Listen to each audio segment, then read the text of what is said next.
प्रभावशाली शैक्षिक नेतृत्व के प्रमुख कार्य कौन-कौन से हैं, सविस्तार चर्चा कीजिए। What are the main function of effective educational leadership, discuss in detail. प्रभावशाली शैक्षिक नेतृत्व के कार्य, function of effective educational leadership. शैक्षिक संगठन का कार्य संचालन करने के लिए प्रभावशाली तथा कुशल नेतृत्व की उपयोगिता को स्वीकार किया गया है। शैक्षिक उन्नति के लिए शैक्षिक नेतृत्व अपनी सूझबूझ से कार्य को संपादित करता है, जिसका विवरण निम्नलिखित है। कार्यों के लिए उद्देश्यों को निश्चित करना, कार्यों का निश्चय करना और उनका प्रारूप तैयार करना, नीति निर्धारण करना, शिक्षा विकास हेतु सामाजिक नेतृत्व के साथ मिलकर कार्य करना, प्रशासनिक कार्यों तथा उनके ढांचे में समन्वय करना, समाज के लिए शैक्षिक साधनों का उपयोग करना, प्रभाव तथा संचालन का मूल्यांकन, संबंधित तथा शैक्षिक कार्यों में सहायक व्यक्तियों से विचार विनिमय करना, समाज के व्यक्तियों का सहयोग प्राप्त करना। उपयुक्त कार्यों का संपादन करने में ही शैक्षिक नेतृत्व शक्ति की परीक्षा होती है। शैक्षिक नेतृत्व द्वारा यदि उद्देश्य को गंभीरतापूर्वक विचार करने के उपरांत निश्चित किया जाता है तो उसकी उपयुक्त नीतियों को निर्धारित किया जाता है और किए जाने वाले कार्यों का नेता द्वारा ठीक प्रकार अवलोकन किया जाता है तो कार्य सफलता में कोई संदेह नहीं रहता। शैक्षिक नेता शिक्षण संस्थान के लिए सजग प्रहरी होता है। संस्था के लिए समाज की जो बातें अत्यंत महत्वपूर्ण होती हैं उनका लाभ उठाने में शिक्षक नेता अपनी पूरी शक्ति लगा देता है। वस्तुतः किसी विद्यालय के प्रधानाचार्य नेता के उपयुक्त तथा व्यवहार को ही देखकर समाज के व्यक्ति उस पर विद्यालय की उन्नति में सहायक होते हैं। उसके विपरीत प्रधानाचार्य के स्वभाव उदासीन भी बना देते हैं। कहा जाता है कि विद्यालय की सतत तथा व्यवहार की कटुता समाज के व्यक्ति को कट्टर शत्रु बना देती है। साथ ही इन सामाजिक व्यक्तियों को विद्यालय के प्रति उदासीन भी बना देती है। कहा जाता है कि विद्यालय की सतत उन्नति के मूल में शैक्षिक नेता की कार्यशैली तथा उसका कुशल व्यवहार ही होता है। नेता द्वारा अपने आश्रित व्यक्तियों के साथ शिक्षण संस्था की प्रगति के संबंध में यदाकदा विचार विनिमय करना भी साथियों के साथ विद्यालय उन्नति के लिए विचार करना वास्तव में समाज को इस सहानुभूति तथा सद्भावना को प्राप्त करना है। शैक्षिक नेतृत्व द्वारा इन सभी कार्यों को करने में सदैव सजग एवं तत्पर रहना चाहिए। निर्णय लेना, योजना बनाना, व्यवस्था करना, विचार विनिमय करना, प्रभाव डालना, समन्वय करना, मूल्यांकन करना। गेग्रे द्वारा संपादित शैक्षिक नेतृत्व के कार्य तथा रैम्सेयर के कार्यों में अधिक भिन्नता नहीं है। व्यवस्था करने का कार्य भी अत्यधिक महत्वपूर्ण होता है क्योंकि वांछित उद्देश्यों की पूर्ति तथा नीति निर्माण की योजना वस्तुतः उचित व्यवस्था पर ही आधारित होती है। योग्य नेता द्वारा कार्य सफलता हेतु व्यवस्था पर अत्यधिक ध्यान दिया जाता है। उचित व्यवस्था ही उत्तम अनुशासन को जन्म देती है। कार्य के अतिरिक्त संयुक्त राज्य अमेरिका में शैक्षिक नेतृत्व के ऐसे कार्य के संबंध में गहन विचार किया गया है जिनका संपादन करने से शैक्षिक नेतृत्व की क्षमता में वृद्धि होती है। इन कार्यों का निम्नलिखित पंक्तियों में विवरण किया जा रहा है। सुनिश्चित नियोजन, प्लानिंग, योजना कितनी सुदृढ़ होनी तथा सुनिश्चित होगी, कार्य में उतनी सफलता मिलेगी। उद्देश्य प्राप्ति एवं सफलता के लिए नेता को अत्यंत कुशलता पूर्वक योजना का निर्माण करना चाहिए। योजना में क्रमबद्धता तथा सैद्धांतिकता होनी चाहिए। शैक्षिक नेता योजना का निर्माण इस प्रकार करता है जिससे शिक्षा की गुणवत्ता में वृद्धि होती है तथा विद्यालयों की सेवा द्वारा समाज को भी अधिक लाभ मिलता है। वित्तीय कार्य कुशलता, इफिशिएंसी इन एजुकेशनल फाइनेंस।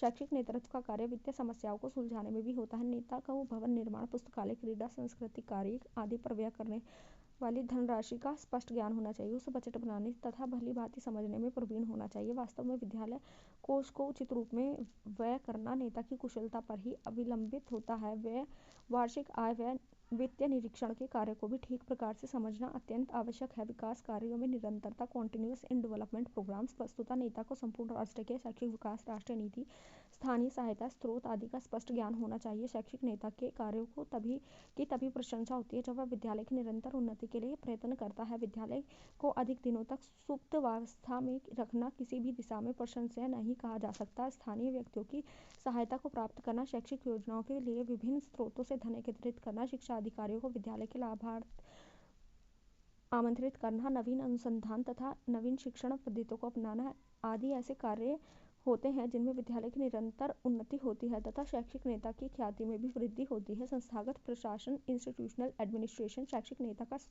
अधिक महत्वपूर्ण कार्य उस संस्था के प्रशासन को ठीक रखना है जिसका उत्तरदायित्व उसके कंधों पर होता है। विद्यालय की अनेक गतिविधियां होती हैं। शैक्षिक कार्यालय संबंधित कार्य, पुस्तकालय, क्रीड़ा कार्य, शिक्षा अधिकारियों के कार्यालय से संबंधित कार्य, समाज के व्यक्ति से संपर्क रखना आदि ऐसे अनेक कार्य हैं जिनके संबंध में नेता को सदैव जागरूक रहना होता है। इसे कार्य के संबंध में पूर्ण ज्ञान तथा इन्हें क्रियान्वित कराने का कौशल शैक्षिक नेता में पूर्णतः होना चाहिए। विद्यालय के विभिन्न कार्यों में शिक्षक, क्लर्क तथा अन्य कर्मचारी भाग लेते हैं। उनके प्रति नेता को सदैव जनतांत्रिक नीति युक्त व्यवहार करना चाहिए। शैक्षिक नेता का स्वभाव, व्यवहार तथा कार्यप्रणाली में इतना आकर्षण होना चाहिए कि उसके संकेत पर ही प्रशासन का कार्य उत्तम ढंग से चलता रहे।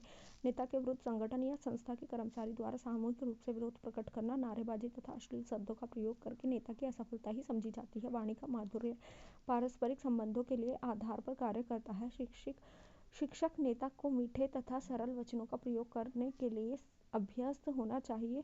व्यंग्यात्मक तथा कटुतापूर्ण वाक्यों के प्रयोग से सभी निकट सहयोगी भी नेता के संपर्क से हटते चले जाते हैं और उन सभी बातों का प्रभाव संस्था के प्रशासन पर निश्चित रूप से होता है। शैक्षिक नेता को समुदाय तथा विद्यालय के निकटतम पड़ोसियों से भी उत्तम संबंधों की स्थापना करनी चाहिए तथा विद्यालय की उन्नति में उनका निरंतर सहयोग प्राप्त करना चाहिए। नंबर 5, नियुक्ति एवं चयन, रिक्रूटमेंट एंड सिलेक्शन। संस्था का संपूर्ण कार्यभार योग्य अध्यापकों की नियुक्ति पर ही आश्रित होता है। योग्य शैक्षिक नेता को यह स्पष्ट ज्ञान होना चाहिए कि किसी विषय तथा किसी वेतनमान ग्रेड में कितना अध्यापकों के स्थान पर होने वाले तथा रिक्त पूर्ति हेतु किन योग्यताओं से परिपूर्ण अध्यापकों की नियुक्ति करनी है। नियुक्ति, प्रोन्नति, प्रमोशन के नियमों का भी नेता को पूर्ण ज्ञान होना चाहिए। नियुक्ति इस प्रकार विधिवत की जाए कि उन पर अनुमोदन शिक्षा अधिकारी कार्यालय से अविलंब प्राप्त हो जाए। नियुक्ति संबंधी प्रश्नों में हेरफेर करने तथा नियमों का अधूरा ज्ञान होने से शिक्षकों का अनुमोदन अप्रूवल दीर्घकाल तक न मिलने के कारण शिक्षकों को निराशा होने लगती है। उन्हें अपना भविष्य अंधेरे में टंगा हुआ नजर आता है। वास्तव में शिक्षकों को इस संबंध में सुविधा प्रदान कराने का संपूर्ण उत्तरदायित्व नेता प्रधानाचार्य पर होता है।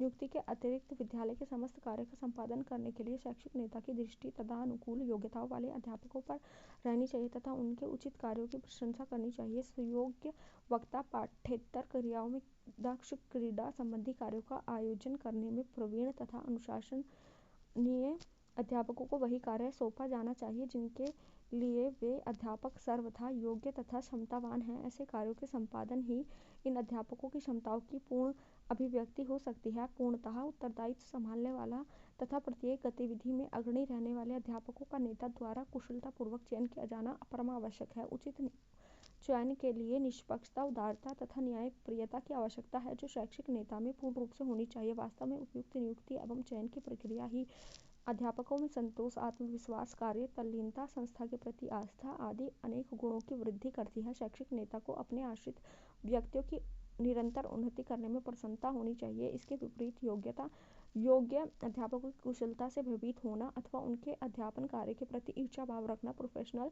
जेलस तथा उनकी उन्नति में परोक्ष तथा अपरोक्ष ढंग से रोकड़े अटकाना शैक्षिक नेता के व्यक्तित्व में व्याप्त हीन भावना को ही दर्शाता है। विद्यालय भवन तथा साज सज्जा, सोशल बिल्डिंग एंड इक्विपमेंट। वस्तुतः विद्यालय के भवन निर्माण उत्तरदायित्व शैक्षिक नेता पर ही होता है। भवन को बनाना, उसकी मरम्मत करना तथा आवश्यकता के अनुसार उसका विकास करना प्रधानाचार्य के मुख्य कार्यों में सम्मिलित होता है। भवन निर्माण के लिए नेता को योग्य इंजीनियरों तथा तकनीकी विशेषज्ञों से परामर्श लेना चाहिए।